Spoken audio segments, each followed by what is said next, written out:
Now turn to Section 1. Section 1. You'll hear someone booking transport for a trip. First, you have some time to look at questions 1 and 2.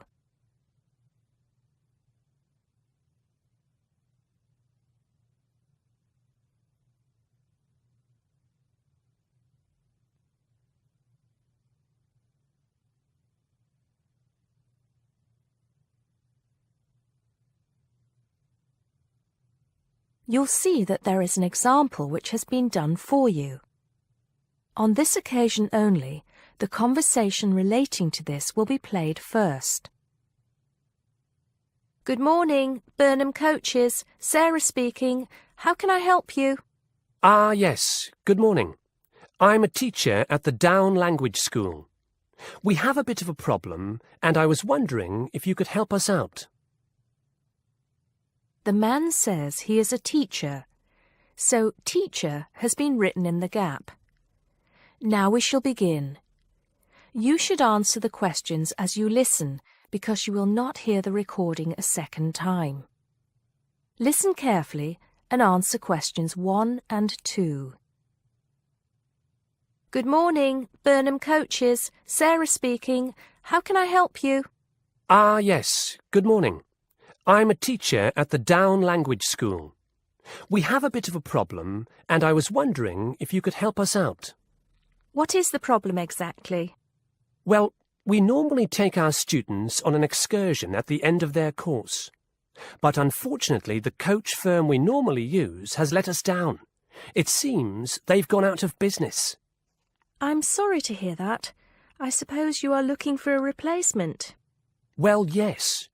We won't need a very large coach, actually. There will be 30 students and 4 teachers. So that's 34 in all. And what dates did you have in mind? The last Saturday and Sunday of this month. That's the 28th and 29th. The 28th and 29th. Does that mean you are planning to stay somewhere overnight? That's right. Actually, we want to do the same excursion that we do every year. We usually visit Stonehenge, Salisbury, and stay overnight in Bath. It's a historical tour, really. It sounds interesting. Let me just see what we have available. Oh dear, I'm afraid all our coaches are booked out for the 28th. It's the busiest time of the year for us, actually. I was afraid that would be a problem. But you have a coach available for the 29th? Yes, we do. And it's available for the 30th as well, if that's any help to you. I'm afraid not. Sunday is the last day. The students go home on Monday. I think we'll just have to change our plans a bit and leave out Salisbury. It's a shame, but I don't think we can fit in all 3 places in one day. So, you would like to book the coach for the 29th, visiting Stonehenge and Bath, is that right? Yes, I think so. Before you hear the rest of the conversation, you have some to look at questions 3 to 10.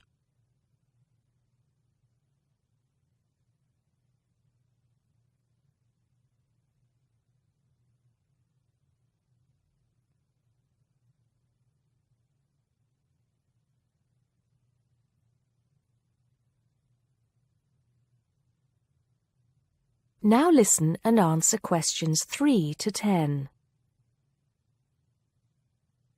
Right, I just need a few details, sir. OK.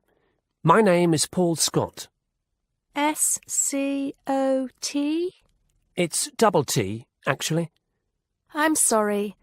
And it's the Down Language School. Could you give me the address for that, Mr. Scott? Yes, it's Down House, Hill Street, Brighton. Do you need the postcode? No, that's not necessary, but I do need a contact number. Of course. The number for the school secretary is 01273 512 634. You can contact her if you need to speak to anyone. Right, and what time would you like the coach to pick you up? Well, I think we'll have to make an early start.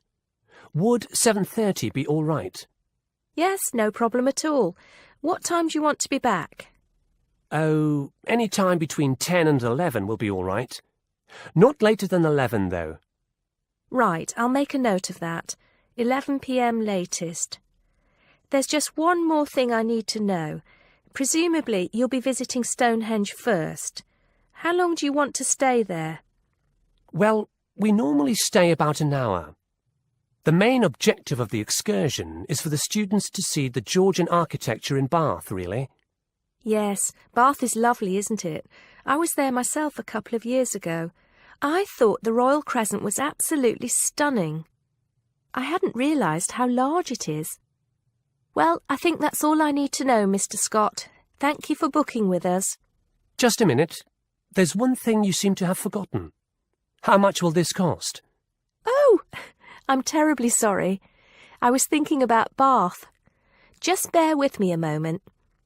Yes, it's a round trip of 300 miles and a total time of 16 hours for the driver. For a 45-seater coach, that will be a total of £500, including tax and insurance. Do we have to have such a large coach? There are only 34 of us. We don't have any smaller coaches, I'm afraid. Oh well. At least we won't be cramped for space. When do we have to pay?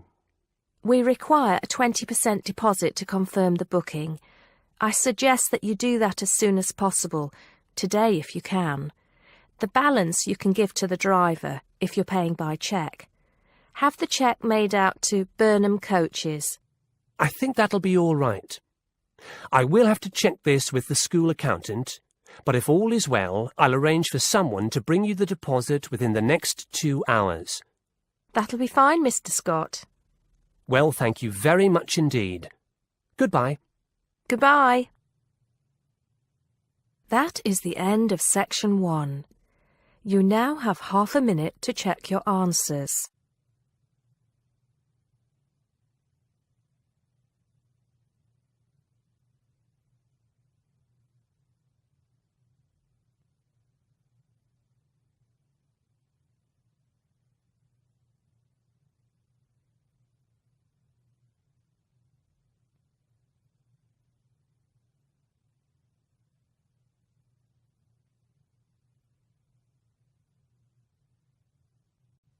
Now turn to Section 2.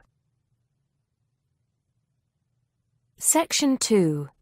You'll hear someone talking to a group of university students. First, you have some time to look at questions 11 to 17.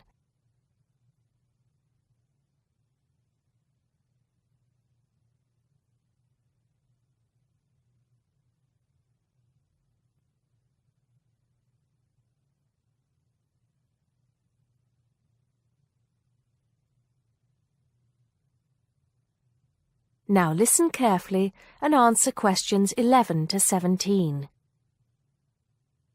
Good morning, everybody, and welcome to Upton University. I hope you are settling in and beginning to find your way around. I know how confusing it can be when you start life at university, and that's why we have Freshers Week to help you find your feet. Before I go any further, I should perhaps introduce myself. My name is Sally Jackson, and I am the Secretary of the Students' Union, which has organized this week of events for you. You will usually find me in the office on the first floor of this building when I'm not attending lectures. Anyway, down to business. Of course, there are a few things that you are obliged to get done during your first week here. But once you've opened a bank account, if you haven't got one already, seen your director of studies to discuss which courses you are going to take, and signed up with a doctor, there will be plenty of time left to enjoy the events we have arranged for the week. And have we got a lot lined up for you? Throughout the week from Monday to Friday, every morning starting at 10 a.m., there will be orientation and welfare events. These will include tours of the campus, which, as you have probably noticed, is the size of a small town with 9,000 residential students, as well as sessions on developing study skills. We also have tours of Upton itself arranged for you, with a bus leaving from outside this building every afternoon at 5 o'clock. There are a number of interesting things to do and see in and around Upton, so you can expect visits to the castle and museum as well as the popular Ghost Walk. You'll need to sign up for this one, as numbers are limited. Just put your name on the list on the notice board in the entrance lobby. An important event is scheduled for Monday, that's the day after tomorrow, when we will be holding the academic fair. This is an opportunity for you to speak to students and academic staff about the courses that are on offer. The academic fair starts at 1 o'clock, by the way. There are a couple of other fairs that I think will interest you. First of all, we have the Societies Fair on Tuesday the 16th, which I think is an absolute must. You might not believe it, but the university has over 150 societies and sports clubs you can sign up for, so you are sure to find something of interest to you. That also starts at 1 o'clock, and it will be here in the Union Building. Also in this building is the Trade Fair on Wednesday. It's strange because you will find a load of banks and other businesses here trying to get your custom.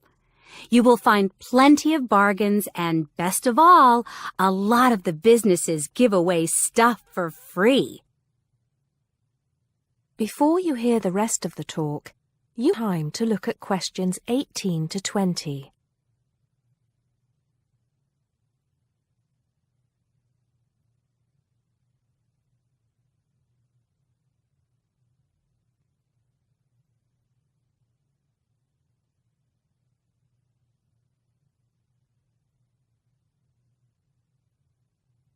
Now listen and answer questions 18 to 20. We've also got a great entertainment program lined up for you, starting tonight with our welcoming party. We have a top band lined up for your entertainment, but I'm not allowed to say who they are. All I can say is that I am sure you will not be disappointed. So come along to Blackmore Hall at 9 o'clock this evening to get your university experience off to a flying start. Just one point. I'm afraid this event is limited to freshers only. Because of space restrictions, you can't bring a friend tonight. Sorry about that. There's more fun and games on Monday in the Cotswold Theater here on campus. We have booked two of the cleverest comedians in the country, Paul Frazier and Jenny Brown, for a 3-hour show. Paul has assured us that he and Jenny have packed the show with new material, and as they always get rave reviews for their shows, I think we can look forward to an evening of great entertainment. That's in the Cotswold Theater on Monday evening at 7:30. Moving along a bit, on Thursday there is an important date for your diaries. This is the official Freshers Opening Ceremony, when the Dean welcomes you to Upton University. So remember, Thursday the 18th from 2:30 to 3:30 in Blackmore Hall. You certainly should go to this one, and by the way, light refreshments will be available. At the end of the week, on Saturday, you have the chance to dress up in your smartest evening wear for the official Freshers' Ball. Actually, although it's called a ball, it is quite a relaxed affair, so we are more than happy if you turn up wearing jeans and a t-shirt. The important thing is to relax and enjoy yourselves. Time and place are the same as for this evening's party. Blackmore Hall from 9 in the evening to 3 o'clock in the morning. Right. I think I've covered the most important and exciting events we have lined up for you, but there will be plenty of other things going on throughout the week, so remember to check the notice board in the entrance lobby regularly. Enjoy the rest of the day, and I look forward to meeting as many of you as possible this evening at the welcoming party. That is the end of section 2. You now have half a minute to check your answers.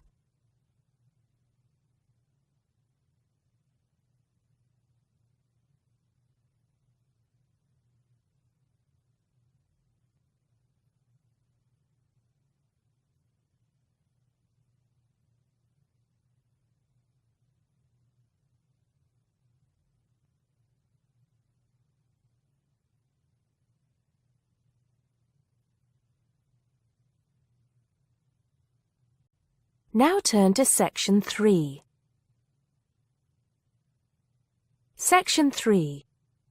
You'll hear a tutor and some students discussing eating disorders. First, you have some time to look at questions 21 to 23.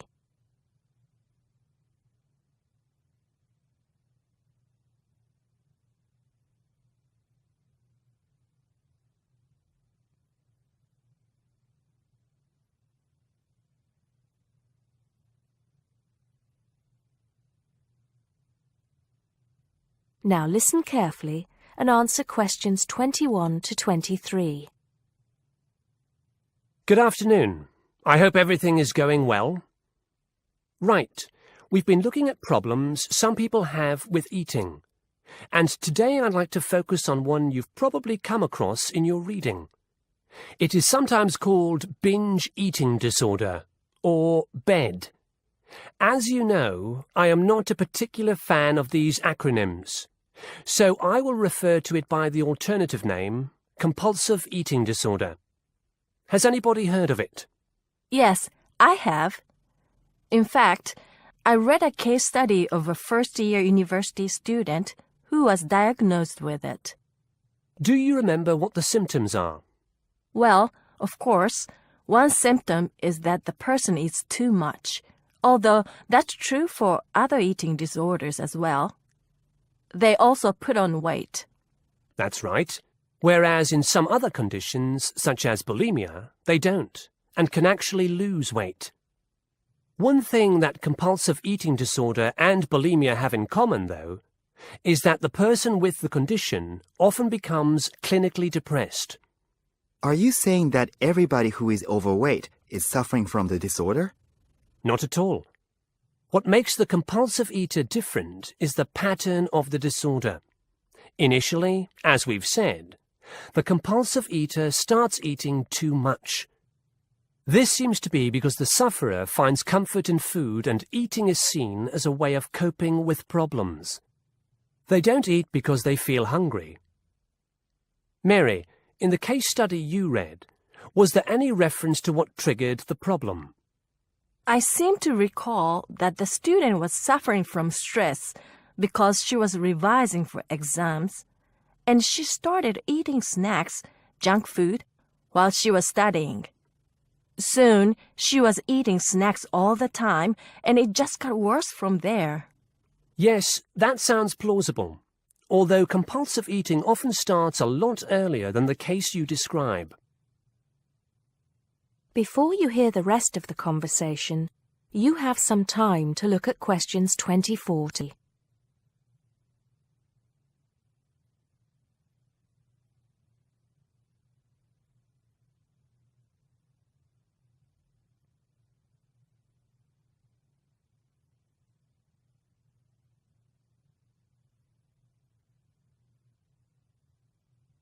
Now listen and answer questions 24 to 30. Anyway, once the condition has been triggered, often by constant snacking as you mentioned, it becomes progressively worse. Over a period of time, the sufferer loses control of their food intake. They become preoccupied with food, and the binge eating increases. Overeating blocks out negative emotions such as loneliness, worries about work, depression, and so on. But it is only a temporary effect. Apart from the physical discomfort that overeating often causes, the sufferer begins to feel embarrassed by their behavior. They then take drastic action to try to compensate. In an attempt to lose weight, compulsive eaters will try extreme diets, skipping meals, or going without any food at all for a day or more. Not a healthy way to try to lose weight, obviously. Absolutely. And of course, the person has to start eating again at some point. In other words, it becomes a vicious circle? That's right. Binge eating, extreme dieting, or attempts to lose weight by other means, and then binge eating again. What are the long-term effects of compulsive eating? As you might expect, these are similar to those for people suffering from obesity. Diabetes is frequently reported. What about treatment? The disorder can be treated, certainly. But there's always the possibility that the patient will suffer a relapse and start binging again. What does treatment involve? Medication? No. It normally involves sessions with a therapist experienced in treating eating disorders. A nutritionist will often be involved as well. Are there any self-help organizations? I mean, organizations like Alcoholics Anonymous? Yes, there are. And you might want to follow this one up for your research. One organization is called Overeaters Anonymous, and they have what they describe as a 12-step program to help people overcome the disorder. You can find out more from the organization's website. Right. I think that'll have given you plenty to follow up. So I'll see you at the same time next week. That is the end of section 3. You now have half a minute to check your answers.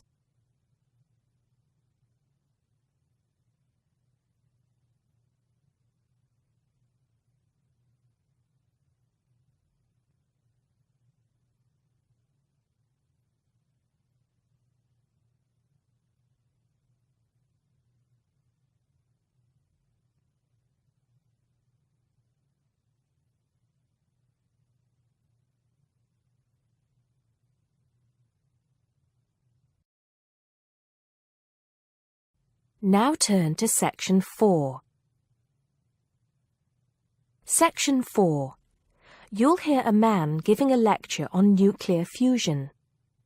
First, you have some time to look at questions 31 to 33.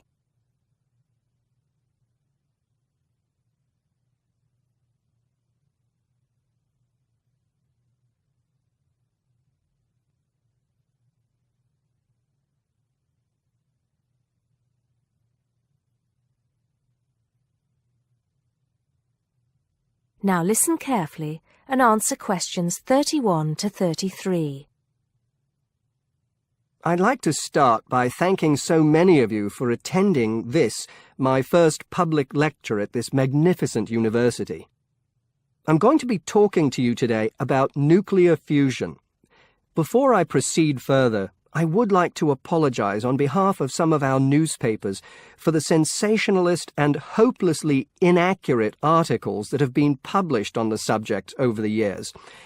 I must confess that my own interest in the subject was actually stimulated by an article published more than 50 years ago in a popular Sunday tabloid with the impressive title, Power from the Sea. Today, most people would probably interpret such a title as an introduction to a discussion on the latest developments in renewable energy sources, such as wave technology or generating electricity from tidal flows. But back then, little, if any, progress had been made in these fields since the invention of the water wheel.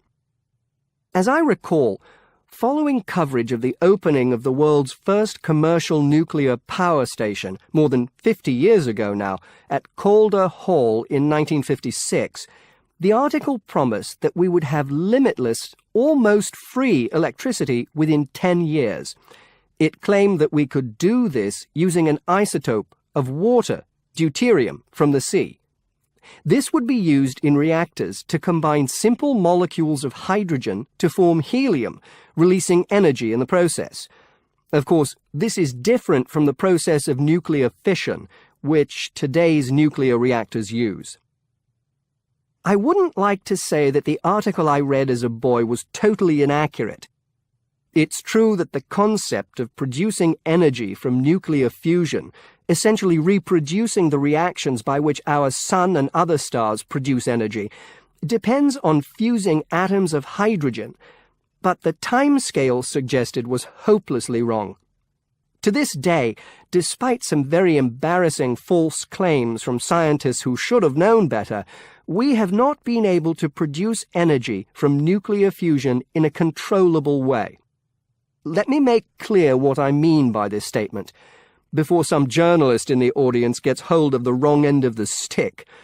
Yes, we have been able to fuse hydrogen atoms to produce helium and a release of energy, but the balance account has always been negative. We've always had to put more energy into the reaction than we've ever succeeded in getting out. We know the theory works, but we still do not know if we can get fusion to work for us and solve the problem of our energy needs. Before you hear the rest of the talk, you have some to look at questions 34 to 40.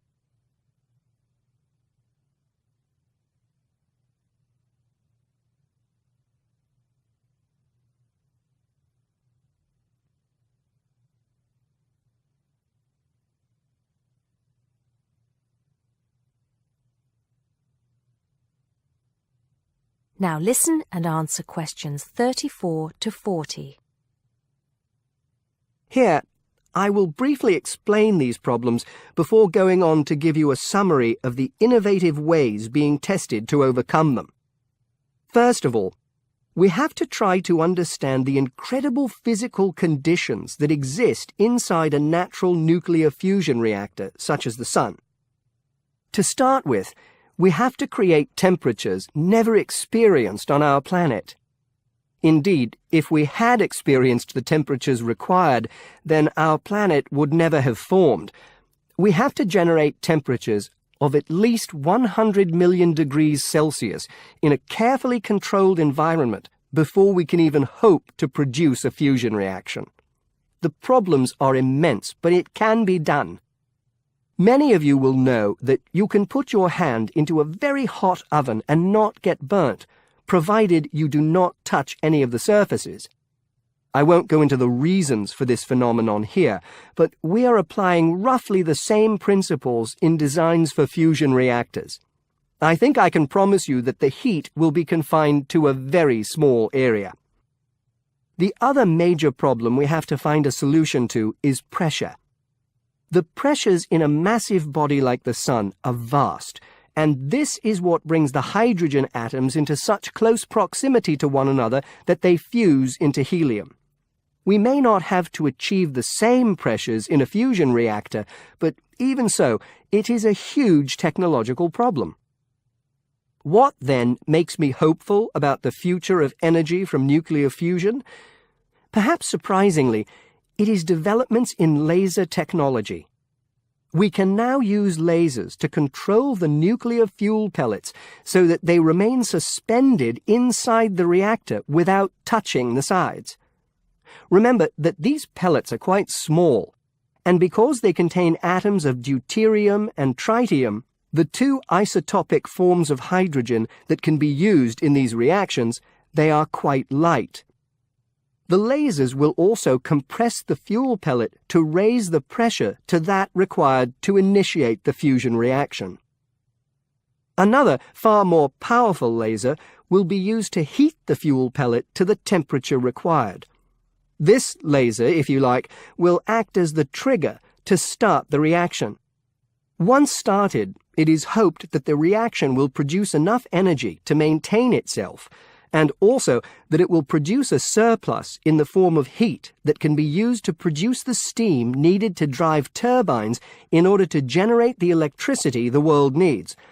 To give you some idea of how much energy we can produce, it has been calculated that just 1 kilogram of fusion fuel is capable of producing the same amount of energy as 10,000 tons of fossil fuel.